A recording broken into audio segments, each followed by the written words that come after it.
G'day gang, it's Ed and Simo back for another episode of the Fastline Track Growth Show, where we talk all things karting and business.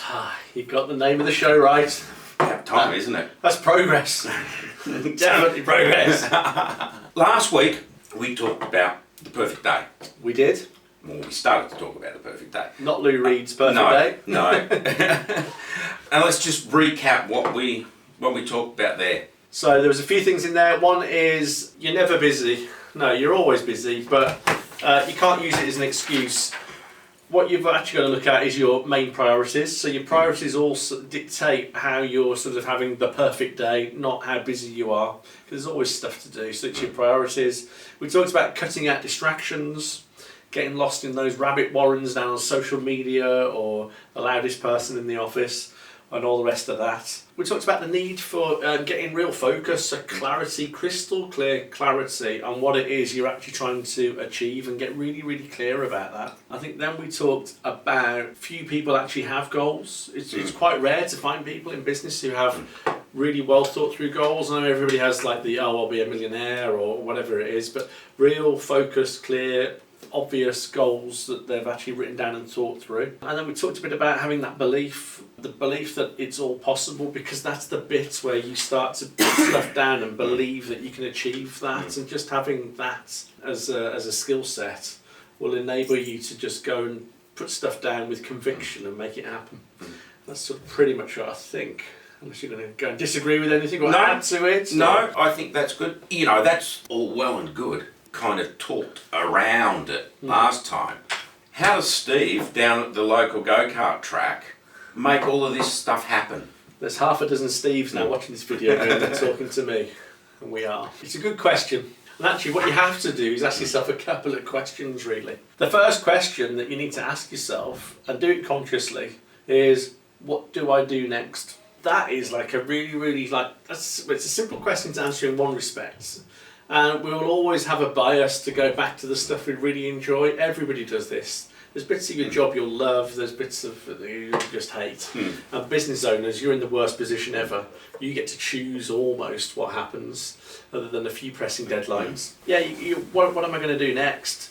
And I think ideally you want to make sure that you've got plenty of time working on your business, not in your business. Let's just touch on what that is briefly. This is my definition of what on and in is. You might have a slightly different one. But on the business is stuff, the big stuff that's going to move your business forward. It will make the big scalable difference in your business.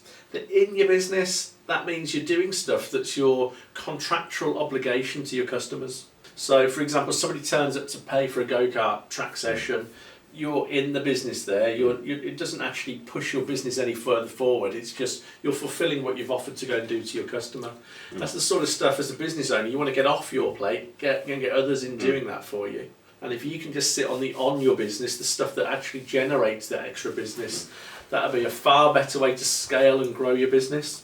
So getting people down your track, that's on your business. Getting people spending more down your track, that's on your business. Training your staff to get a better customer experience, that's on your business. Yeah. And getting people back to your track more frequently, that's on. Yeah, You know? and also, another good one there, getting rid of stuff that you shouldn't really be doing. If you've got a propensity for doing stuff in your accounts and you're still doing your own bookkeeping, why? That's not going to help you grow your business. That's more like the legal stuff, and also just making sure you're profitable. But it doesn't cost a lot of money to go and get somebody in to come and do stuff like that for you. So anything that's just taking up your time, filing receipts, checking stock, any of that, just get that completely off your workload and get that onto somebody else's that can do that for you, while you go and work out how to go and grow the business. Yeah, I think there's a couple of steps that you got to go away from the business and think about these, and we talked about in the last video, is you've got to have that goal, that clarity of where you're going. The more specific it is, the better. Yeah. If you want that car, you want to know what colour it is, what all the options are going to have in it, and how much it's going to cost. So there you know where you're working towards. Yeah. And then I think the other thing that was beneficial for me when we sat down and did this was work out what you do that moves that business forward Yeah. and you enjoy. Well, yeah. Now, if you're lucky, they're both one and the same things. Sometimes as business owners, I use the widget manufacturer here. They enjoy making widgets. Suddenly what happens, and I've come across lots of business owners where they're not maybe enjoying their business, but they're extremely wealthy sometimes. And you go, what don't you like about it? They go, well, I enjoyed making widgets. I've got a business to run over here. So your role changes subtly. One of my clients who just had quite a big breakthrough session where the managing directors actually stopped being the managing directors, became the ops director. And the ops directors just become the managing director because they were better suited to those roles. Now, the managing director who stepped down, for want of a better phrase, into the ops director role, he's still got control and shares over the business. So he's got a big say in that and a big say in what happens to the profits. But actually the ops director was a better managing director. So he's actually managed to find a way to go and do the stuff he enjoys.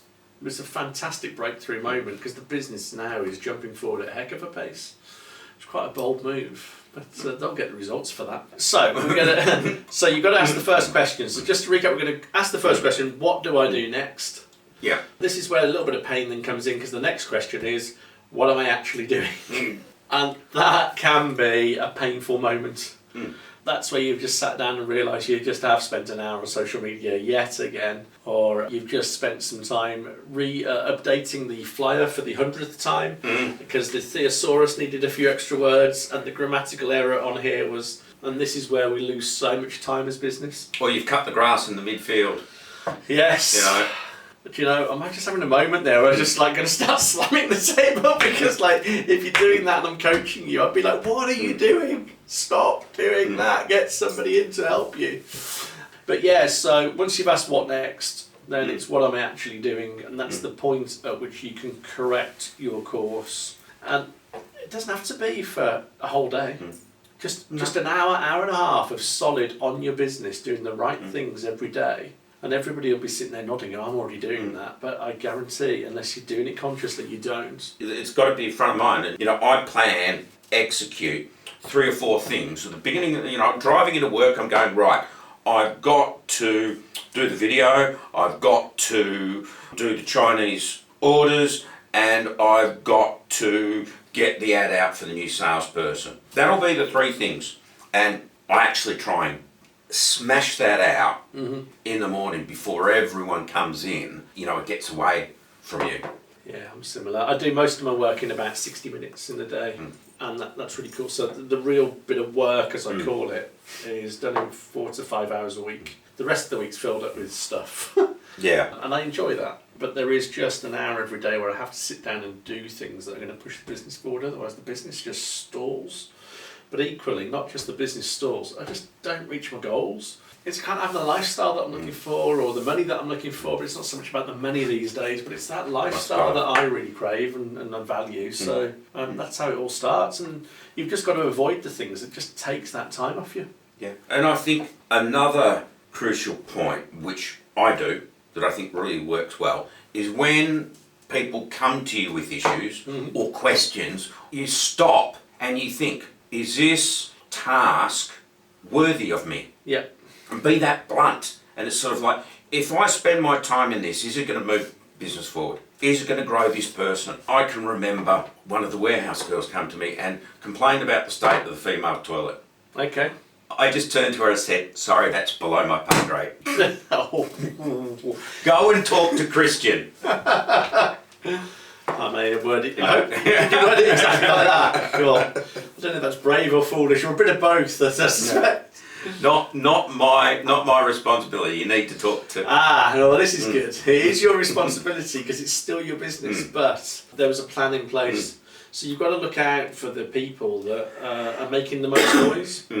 There's some stuff in there where that might have actually got my attention because we're into health and safety and all that sort of stuff. So I might have had to go on, actually, that does require me to stop, but how long do I stop for? Do I go and get involved myself? Well, I might have to because it's still my responsibility, but I'll just turn around to somebody and say, fix it. What happened here? Like, hopefully it's already got a plan in place for it to be done. Hey, what happened here? Cool. Can we just catch up later today? But in the meantime, can you just sort that out and come and see me in an hour and a half? I think we employed a cleaner. There Problem we go. solved. Well, this is true. You don't want to get drawn into that too much. If there was no cleaner, I'd have probably stopped what I was doing to go and sort that. This is interesting because it's in health and safety, that arena is, so I'm going to be a little bit careful there. But I've delegated health and safety to my warehouse manager. There you go. So that's the smarter thing to do. So stuff that's interrupting your time, what am I actually doing? I can sit down and go, that's not a smart use of my time. So you've identified that, you've got somebody else in to go and handle it, job done. You've just got to be wary of a few things. There's a few things that just really highlight that there's a problem. And one of those is the first thing you do in the morning is look at your phone. That's a huge no. You just got to be focused on the task ahead. The second thing is, the first thing you do when you sit down in the office is you go and open up your laptop and go and have a look at your emails. No, you'll get dragged into all sorts of stuff, and you can't work while there's a problem over here where you're looking over one shoulder and thinking, like, I know I've got this thing to go and sort out. Go and do the stuff that pushes the business forward. We've all got the same amount of time in the day. Like, the people that are really successful at this, they don't get drawn into stuff. They make sure the big stuff gets done, and then they just delegate whatever else they need to and come back to it. And the other thing to be wary of, as we already touched on, the loudest person in the office. They are just potentially very dangerous. If they're coming up to you and they're loud and they're doing it with awareness and they understand what it's like to run a business, they can be hugely, hugely valuable. But don't underestimate what one loud employee with their own agenda can do to just basically cripple the time in the business. Like, so dangerous. We've got a problem. No, we haven't. I'm doing something else over here, so at the moment it's still your problem. So you just tell me quickly in a minute, literally, what you're going to do, and I'll set a time for you to come back and let me know how you go on with it. And if it goes past this time here, then I'll get involved. But at the moment, we don't have a problem. You have a problem. So just doing that then enables you to just be focused on the right stuff. What am I going to do next? What am I actually doing? Right? And then recognising when I'm doing something that's not the right thing, how do I just park this, move it? Can I? Is it going to take such a high priority that I do need to deal with it right now?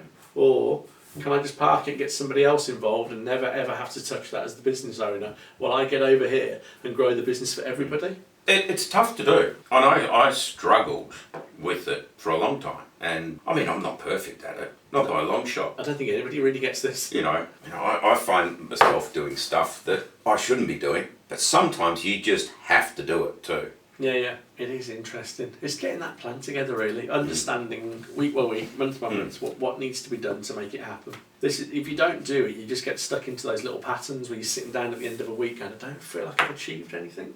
The truth is you probably haven't, and now what we do is we kid ourselves and say, well, actually we have done a load of stuff over here because everybody's busy, remember, so we have done stuff and we can point at it and go, I've worked hard. We're not working very smart. It's on the business stuff that makes the difference, not the in the business. And this is where you get that sort of feeling then that just 1 week's rolling into the next and nothing's really happening, and 1 year rolls into the next and the turnover's roughly the same and the profit's roughly the same, and suddenly we're looking back after 3 or 4 years and realising that actually we haven't done anything to grow the business. Once you sit down and you make that decision to have a goal and you set that goal, you move a lot quicker towards that than if you don't. I didn't really have a clear goal until a few years back when we sat down and nutted it out. Yeah. Now, we grew the business, we had sales targets and things like this, but the business was growing. Yeah. My bank account wasn't. I've been there. Yeah. And it wasn't until we sat down and said, right, this is where we're going. Well, I think that we made leaps and bounds towards it. Yeah, if you just have a goal that just says I'm just going to grow, that is useless to you. I mean, it's good that you have that ambition, but it's next to useless. It's on a par with we just turn up and things happen. And the reason it doesn't sound logical, but the problem is you can't build for like infinite growth because it's such an illogical, difficult number to understand. And if you just say, well, we're just going to grow, well, how big? And because you can't visualise that, it's hard to know what the steps will be. So what happens is we get in action and we sit back and then we're not so sure. As soon as we put our neck in the noose a little bit and agree to ourselves that we're going to hit this target and you know what it is and what it's going to take to get there, it's a far quicker route that gets mapped out in front of you. You can visualize it. You can skip through the phases quicker. Suddenly big growth starts to come. So it's just a weird thing in business that when you start to think of the larger number, like growth slows down. When you get a smaller number but it's manageable, growth speeds up. So it's just one of those ones where it's counterintuitive, but it just works so much better. Yeah. We know the monthly revenue figure we need to hit to achieve what I want to achieve. Cool. And we've worked backwards. We know how many salespeople we need. Know how many phone calls they need to be making. Yeah, they know how many phone calls they need to make as well, don't they? Yeah, and it just moves a lot quicker than you think. Well, yeah, it's great. Sales is a great one because the numbers can be understood, but it's very easy in sales to get to a point where you can understand the number of calls in this instance that you need to make to go and get sales. Now, if you're a really switched on salesperson, let's say you've got a 5-day week to do your sales in. If you're really smart, you'll do it in 4 or maybe 3 days, all the work you need to do to hit target for the end of the month or the year or the quarter, whatever it is. Now, if you're doing that and you have faith in the process and you develop that process, and this is what good salespeople do, then all of a sudden life becomes a lot more easier and they can go and find some time to go and play a bit of golf or run around and be salespeople and a bit crazy. You can't substitute a little bit of work, but they can understand very quickly what it will take to get there. It's the same thing on the macro level as the micro level. So the macro for the business, how do we get there? Well, your sales team are going to be all important. On the micro level, they can determine that for you. So good salespeople working with you will deliver that for you. Just don't overwork them. That's the other thing. Some business owners will sit down and they go, I understand.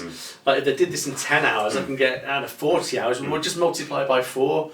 And actually business doesn't work like that. This is where you've got to understand people. This is how you nurture great talent. You look after them, you get them to their goals, they get you to your goals. It's very much a symbiotic relationship where it works very well together. You can build anything you want if you just get the right people around you and you don't go crazy with them and they do the right thing by you. Like business just becomes so much more simpler. From a go-kart track's perspective, they mightn't have salespeople on the phones calling people, but they will be putting Facebook ads out. Yep.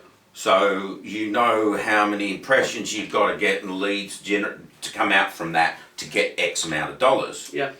So once you understand those numbers, if you go, right, I want 100,000 a month, you need 10 leads to get 100 quid. Yeah, you can start to map it out. Yeah. Perhaps on a Saturday and a Sunday and other busy days on your track, you can sit down and go, we need to get 3 people booked in for a second ride in the go-karts. And you do that every day. For Friday, Saturday, Sunday, that's 9 every weekend. Well, there's 50 weekends in a year, that's 450 visits. So all of a sudden, you've got an extra 450, 500 visits in a year, and all you're asking your team to do is to find 3 people to book that day. Yeah. It's a simple stuff that will compound very, very quickly. And just asking that question, when they're purchasing the ride, do you want to book a second session? Yeah, or when are you going to come down again then? Yeah. You're thinking this month, next month? We're going to alternate close that. Yeah. But we're getting into sales techniques. No, but that'd be a really cool. So when are you coming back again? Like this week, next week? Or you want to come down next month? And I think at the point when they're coming off the track, that's a great time to do it because they're buzzing. Got the adrenaline pumping. Yeah. And they're positive about it. And they're open to the suggestion to come back again.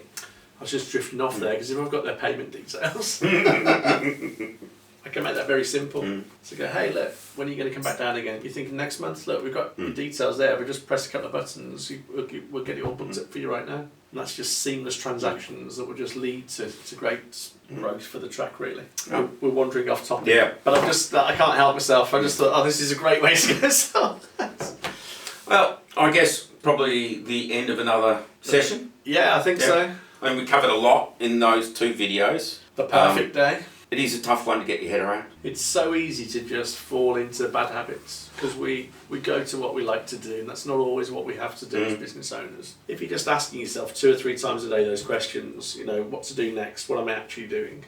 Should I really be doing this? Yeah, And is this really the job I should be doing? Is this moving the company forward? Right, no, okay, I need to look at potentially ways to either stop immediately or plan to not do that in the very near future. That's a fantastic way to go and push the business forward. It's not something that overnight you can stop doing. It's a long... I don't think it ever stops. No. Like, I still fall into bad habits. I've been self-employed now for a couple of decades. They're all looking at this video now going, can't be, he's only in his early 20s. But yeah, 20 years of this and I still haven't mastered it. And I'm not saying, oh, so I haven't, everybody else can't. But I speak to a lot of business owners, nobody ever gets this right. So it's a real toughie. All right, well, that's us for another episode of, what's it called? I don't know, I'm going to leave that up to you because if you haven't got it right in a dozen goes. If you can find a better name for this show, you let us know. One that we can just rattle off easily. Yeah. Then write in and let us know because we would love that. In the meantime, subscribe, press the bell on the below this video. We'll see you in our next video. Yeah. That's it. We'll take it off. See you later. See you in a bit. Bye. Bye.